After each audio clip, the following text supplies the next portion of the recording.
Subscribe कीजिए हमारे channel जायका seller ज्ञान को और बेल बटन पे क्लिक करें हमारे ई कॉमर्स रिलेटेड वीडियो सबसे पहले देखने के लिए। हाय दोस्तों, कैसे हैं आप सब? उम्मीद करते हैं बेहतर ही होंगे।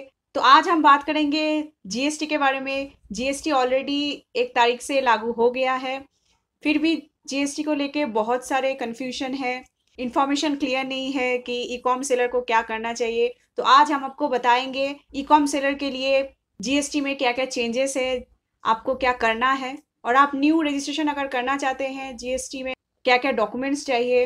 तो दोस्तों, सारी जानकारी के लिए आप इस वीडियो को अंत तक जरूर देखें।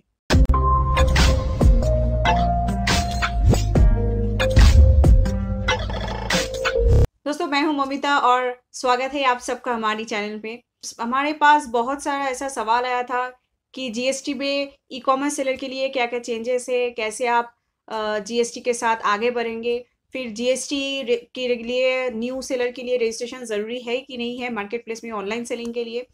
तो ये सारे जो कन्फ्यूजन था क्लियर हो गया है।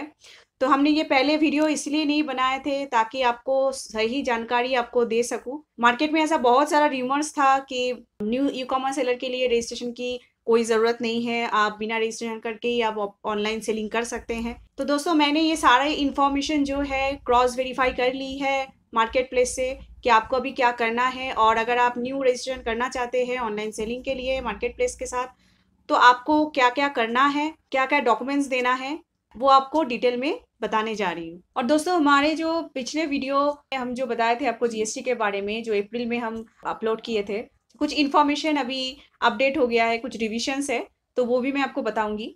दोस्तों, शुरू करने से पहले मैं आपको बता दूं कि जीएसटी का फुल फॉर्म है गुड्स एंड सर्विस टैक्स।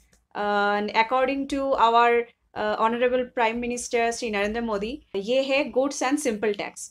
तो अभी जीएसटी जो है वन टैक्स है, वन टैक्स वन नेशन, मतलब आपको एक ही टैक्स भरना है। कॉम सेलर के लिए बहुत ही सिंपल सिस्टम हो गया है।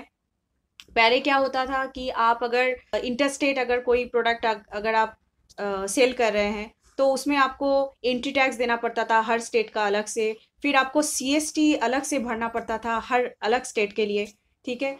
फिर आपको मतलब कैलकुलेशन बहुत ही कंफ्यूजन था, बहुत ही कॉम्प्लेक्स था।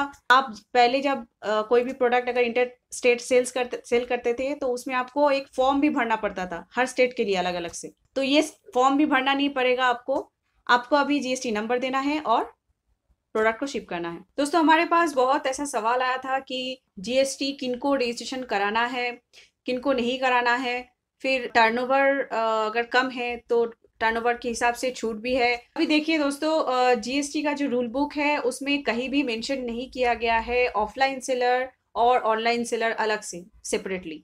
तो अकॉर्डिंग टू जीएसटी, अगर आपका बिजनेस टर्नओवर 20 लाख के ऊपर है तो आपको जीएसटी रजिस्ट्रेशन कराना है।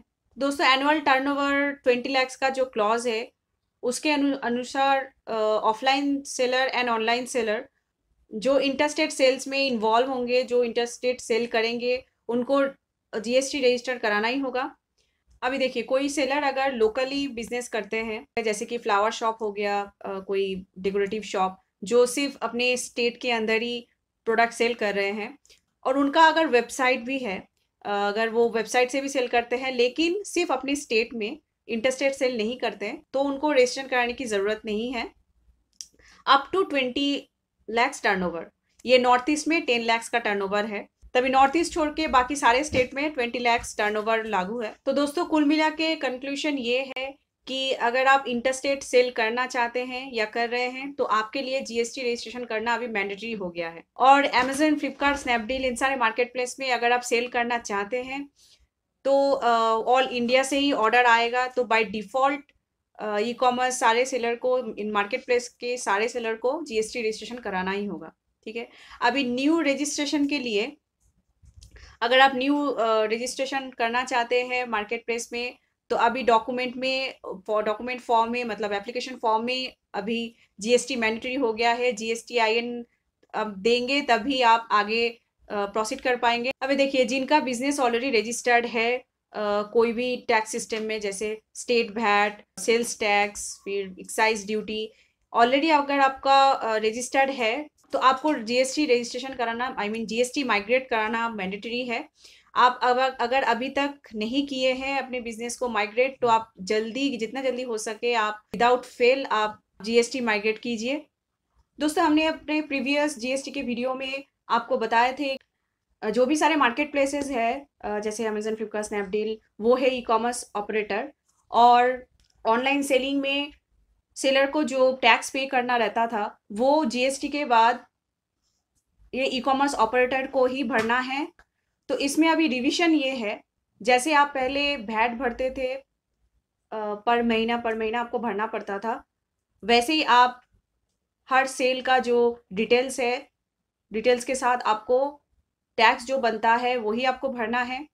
तो अभी ई कॉमर्स ऑपरेटर को सिर्फ अपडेट करना है क्या क्या सेल हुआ है, वो सारे सेल का डिटेल्स अभी वो अपडेट करेंगे। और आपको जैसे आप पहले वैट जैसे आप भरते थे उसी के हिसाब से आपको पर महीना भरना पड़ेगा जीएसटी, अकॉर्डिंग टू जीएसटी। दोस्तों, इसमें एक इम्पॉर्टेंट फैक्ट ये है, अगर आपका बिजनेस 20 लाख टर्नओवर के नीचे है, अभी आपका बिजनेस नहीं पहुंचा है 20 लाख टर्नओवर तक, तो आप गवर्नमेंट को क्लेम कर सकते हैं। उसके लिए अलग से आपको फाइल करना होगा, ठीक है। तो अभी अकॉर्डिंग टू मार्केट प्लेसेस मैंने कंफर्म किए हैं स्पेशली मार्केट प्लेस से, तो आपको जो है न्यू रजिस्ट्रेशन के लिए आपको जीएसटी देना ही पड़ेगा, और जो एग्जिस्टिंग सेलर है उनको भी जीएसटी देना ही पड़ेगा। अगर आप बुक सेल कर रहे हैं, बुक सेल करना चाहते हैं, तो आपको जीएसटी देने की ज़रूरत नहीं है, जीएसटी रजिस्टर नहीं कराना है। लेकिन बुक्स छोड़ के अगर किसी भी कैटेगरी आप रजिस्टर करना चाहते हैं, किसी भी कैटेगरी में आप प्रोडक्ट सेल करना चाहते हैं मार्केट प्लेस में, तो आपको पहले ही जीएसटी रजिस्टर कराना होगा और मार्केट प्लेस को जीएसटी आईएन देना होगा। अभी जैसे कि पहले होता था अनस्टिच मटेरियल, फिर हैंडमेड आइटम्स जो है उसके लिए जीएसटी नहीं उसके लिए कोई वैट नहीं आपको रजिस्टर कराना पड़ता था। लेकिन उसके लिए भी अनस्टिच मटेरियल हो या चाहे हैंडमेड आइटम्स हो, उसके लिए भी आपको जीएसटी रजिस्टर कराना ही है अगर आप ऑनलाइन सेलिंग करना चाहते हैं। तो अभी किनको जीएसटी रजिस्ट्रेशन कराना ही है, अगर आप ऑलरेडी वैट रजिस्टर्ड है आपके बिजनेस के नाम से, या फिर सर्विस टैक्स या सेल टैक्स या आपका या सेंट्रल एक्साइज ड्यूटी, इसमें अगर आप ऑलरेडी रजिस्टर्ड है तो उसको आपको जीएसटी में अपग्रेड कराना है, जीएसटी में माइग्रेट कराना है।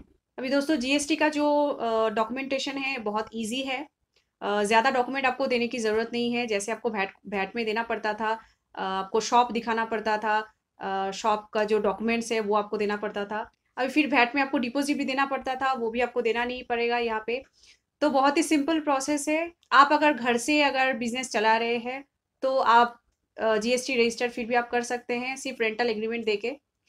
तो ये इसमें मैं बहुत जल्द डिटेल वीडियो भी लाऊंगी। हमारा इनफैक्ट नेक्स्ट वीडियो है जीएसटी आपको ऐसे रजिस्टर करेंगे और उसका डॉक्यूमेंटेशन क्या होगा, अलग अलग बिजनेस के लिए क्या क्या डॉक्यूमेंट चाहिए वो भी मैं आपको उस वीडियो में बताऊंगी। अभी दोस्तों, मैं आपको बता दूं कि जीएसटी रजिस्ट्रेशन कॉस्ट कितना आएगा। अभी बहुत सी एजेंसीज आपको बहुत ज़्यादा डिमांड कर सकते हैं। कॉस्टिंग जो है जीएसटी रजिस्ट्रेशन के लिए जो कॉस्टिंग पड़ेगा कुछ आसपास 4000 का आपको खर्चा आएगा। तो बहुत से एजेंसीज या फिर सीए स्पेशली आपसे बहुत ज़्यादा डिमांड कर सकता है, तो आप ये ध्यान रखिए 4000 से ज़्यादा कॉस्ट नहीं होना चाहिए जीएसटी रजिस्ट्रेशन का, ठीक है दोस्तों। अगर आपका जीएसटी रजिस्ट्रेशन कॉस्ट कुछ 4000 से ज़्यादा आपको कहीं पे मिल रहा है, या फिर आपको ओवर चार्ज अगर कोई कर रहा है, तो फिर आप हमारा मदद भी आप ले सकते हैं। डिस्क्रिप्शन में दोस्तों एक लिंक दिया हुआ है, वहाँ पे आप फॉर्म भर दीजिए, हमारे जो लीगल टीम है वो आपको कांटेक्ट कर लेंगे और आपका रजिस्ट्रेशन हो जाएगा। दोस्तों, अगर आपको ये वीडियो पसंद आए तो लाइक करना मत भूलिएगा। अगर आप नए हैं हमारे चैनल पे तो सब्सक्राइब जरूर कीजिए। तो मिलते हैं अगले वीडियो में, तब तक के लिए आप सबका समय शुभ रहे।